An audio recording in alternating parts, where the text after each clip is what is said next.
The label you put on a season becomes the story you live inside.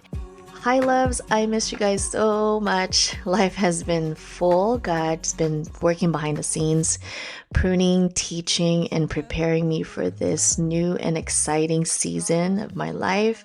I'm so excited and ready to pour into you. And if this is your first time tuning in, I'm so glad you're here. This space was born back in 2021 when I started sharing my story as a single mom, just trying to survive, navigating trauma, heartbreak, and betrayal. I didn't have all the answers, but I had a desire to heal, grow, and believe that God had more for me. And in the waiting season, He showed me how to let go of pain, how to trust Him with the future, and how to focus on becoming whole in Him first. Now, looking back, I can truly see the fruit of that season. What once felt like unanswered prayers has turned into many blessings. You have to trust that He brings the right people, opportunities, and love into your life. There's real beauty in letting God write your story because His version is always better than the one we try to force. So, here on this platform, I want to help you embrace the waiting season. Together, we'll talk about healing, faith, growth, and beauty of letting God write your story because waiting isn't wasted, it's where the transformation happens. So, have you ever prayed, worked, hustled, or just plain begged for something to happen in your life? That could be a relationship, a job, a breakthrough. And no matter what you did, instead of open doors, you got silence. Instead of acceleration, you got a standstill and you just felt stuck. It's in those moments that waiting can feel like a punishment, like you've been put on the sidelines while everyone else is playing the game. You start to notice everyone moving up. But today I want to show something different. Waiting isn't punishment. Waiting is preparation. And when you begin to see it that way, your entire outlook on the season of your life will shift. I promise you. And especially now, we live in a world that worships speed. We want everything fast, same day. Who checks on Amazon for like a next day delivery or even same day? And we all want quick answers. We want instant results. The mindset now is I want it and I want it now. So when life slows down, we panic, right? We start thinking something's wrong with me or I'm behind or I've missed my chance. But you're not behind. You're not forgotten. You're actually being prepared. That's why this conversation matters because the label you put on a season becomes the story you live inside. If you see your waiting season as punishment, you'll spend it bitter. But if you see it as preparation, you'll use this time to build the very strength, wisdom, and character you need when the door finally opens. There was a time when it felt like everyone else was moving forward. Friends were getting married, opening businesses, traveling, buying their first homes, and becoming genuinely happy and healed with everything in their life. And I was just waiting. If anything, I was in a very bad position 3 years ago. And I was showing up, I was working hard, trying to do all the right things, and nothing seemed to go the quote unquote right way for me.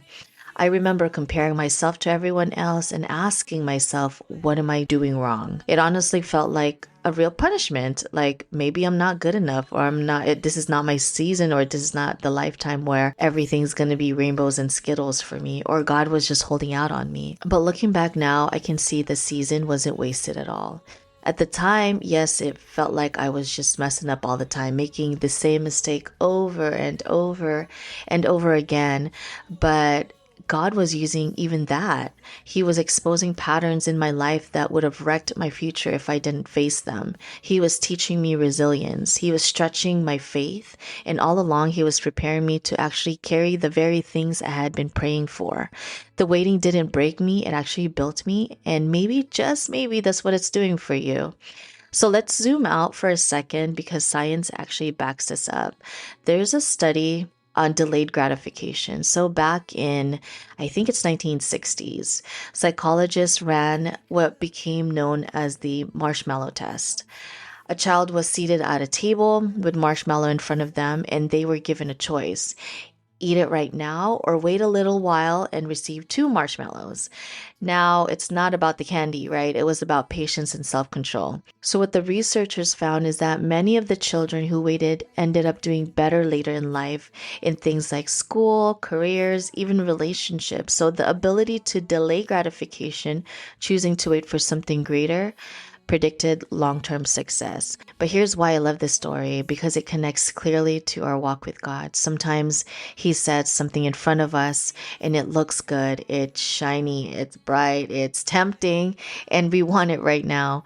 But God says, wait. Trust me, what I have for you is better than what you see today. So, the waiting season is really our spiritual marshmallow test. It's not punishment, it's preparation. And while we're waiting, God is building our patience, shaping our character, and teaching us discipline. And just like those children who waited and received more, if we learn to wait on God, He always multiplies the blessing. And I can testify to that. So the marshmallow test isn't a psychology experiment, isn't just a psychology experiment. It's a reminder that in God's timing, the wait is never wasted and the reward is always worth it. Another idea is called cognitive reappraisal. So basically, it's the ability to reframe how you see things. If you call waiting punishment, your brain searches for that evidence that you're losing, right? But if you call it preparation, your brain starts to notice growth, opportunities, and lessons. So let's talk about how to live differently in a waiting season. I'll give you 3 steps that you can actually live out. Step 1, reframe it. So instead of saying, I'm stuck, I want you to speak out loud, I'm being prepared. Why? Because the way you label the season shapes the way you live it. Think about what you're waiting for. Maybe it's a relationship, a breakthrough, healing, or direction. Ask God, Lord, what are you training me for this season, or what is it teaching me? It might be patience, it might be learning to set boundaries, it might be building consistency when no one else notices. And I would always pray, God, I won't waste this waiting, shape me for the blessing you're preparing me to carry. There's 2 traps to avoid: the all or nothing thinking and comparison. So all or nothing thinking, just because it's not fast, it doesn't mean it's happening. Comparison, their timeline is not your assignment. Say, I bless my lane and I'm staying faithful in my own lane.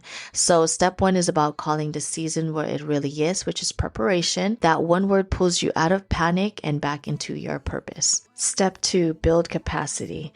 So ask yourself, if God gave me what I'm praying for tomorrow, would I be ready to carry it for the next 10 years? If the answer is not yet, that's okay. That means your mission right now is to grow. So let's use relationship as an example. Maybe you've been praying for a godly man, the kind of partner you've dreamed of. But if you're still a hot mess mentally and emotionally, still carrying unhealed wounds, still quick to shut down or blow up, do you really think that relationship would thrive? Just think about it. Probably not. The truth is, God loves you too much to give you something you're not prepared to carry. So a blessing given too soon can feel like a burden. So instead, He'll use that waiting season to heal you, to grow you, to stretch you, so that when that man comes or when he walks into your life, you can love him well, build together, and not damage the very thing you prayed for. God often uses the waiting season to grow us in 4 areas. So first, emotional capacity. This is about learning to handle big things without running back to old patterns. You know, the ones like overthinking every little thing until you can't sleep or until it drives you crazy. Texting someone you know God already told you to let go of, ahem. Numbing out with food, scrolling endlessly on your phone, or shutting people out because you don't want to feel vulnerable. We've all been there, but instead of running back to those patterns, just pause, breathe, and pray. Jesus, steady me, one calm, spirit-led decision at a time. Second, relational capacity. So this is about being honest, setting boundaries, and still showing love. For a lot of us, the old pattern is people pleasing, saying yes to everything, even when we're exhausted because we're afraid of disappointing someone. I had to work real hard on this one. I'm really a sucker when it comes to people pleasing, but I've learned. Or maybe it's the opposites, shutting people down and avoiding hard conversation because we don't want conflict. But God grows us when we choose honesty instead. That might sound like saying to someone you trust, hey, I value our relationship. Here's what I need. Here's what I can give. Can we grow together? It could be telling a friend, I can't make it this time, but I'd love to hang out another time. That's not rejection, it's actually honesty and humility. So boundaries don't push people away, they create space for healthier love to grow. Third, practical capacity. So your daily habits, health, time, and money matters. So small things like drinking water, taking a walk, saving a little each week, or blocking off learning time can prepare you for the future you're praying for. So remember, faith without work is dead. So while you trust God in the supernatural, you still prepare in the natural. And finally, spiritual capacity. So this is your anchor. So that's the part that holds everything else together. Because let's be honest, if your roots aren't in Jesus, even good things can shake you. That's why it matters to build consistency with Him, not just when you need something, but daily. It doesn't have to be like hours on end on your knees praying, right? So you can just take 5 minutes a day to open your Bible, read a verse, whisper, Lord, prepare me for what I'm asking you to trust me with. Or maybe it's a drive to work. Turn off the noise, just pray out loud.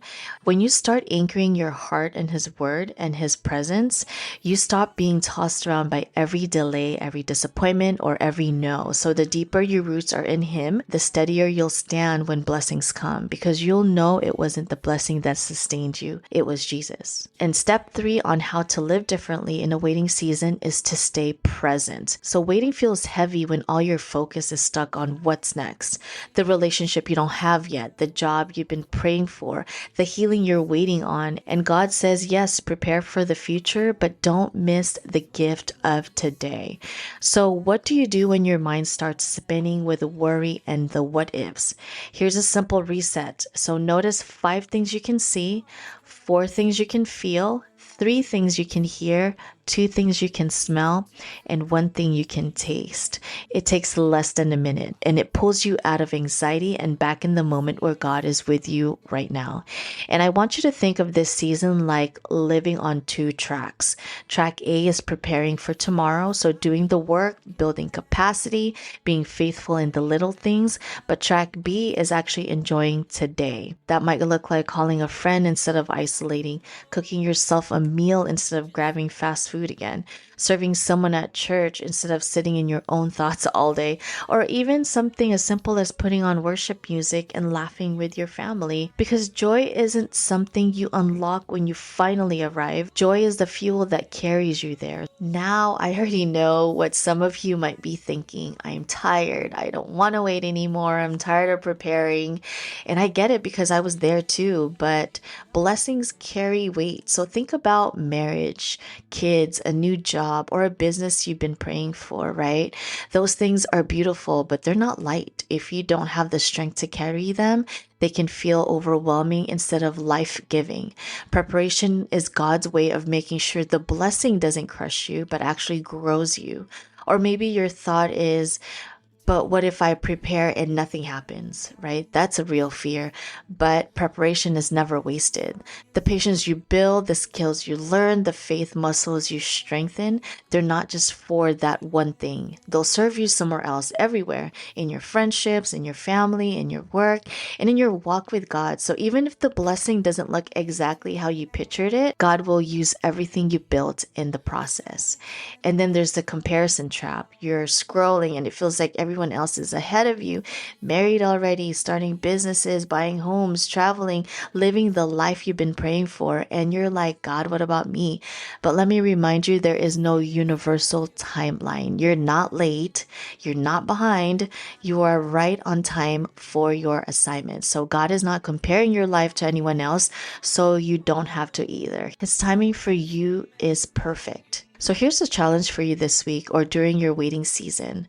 Stop and speak truth over yourself and tell yourself this is preparation, not punishment. You can write it down, post it on your mirror, save it as your phone background, anywhere. So just keep it somewhere where you'll see it. And don't forget, waiting doesn't mean God has forgotten you. Waiting means He's building something in you that eyes can't see yet. His timing is perfect. He's never late. And when His blessing shows up, and it'll be right on time, it'll make so much sense to you as to why he made you wait. Thanks for spending this time with me today. If this episode encouraged you, share it with a friend who's in their waiting season.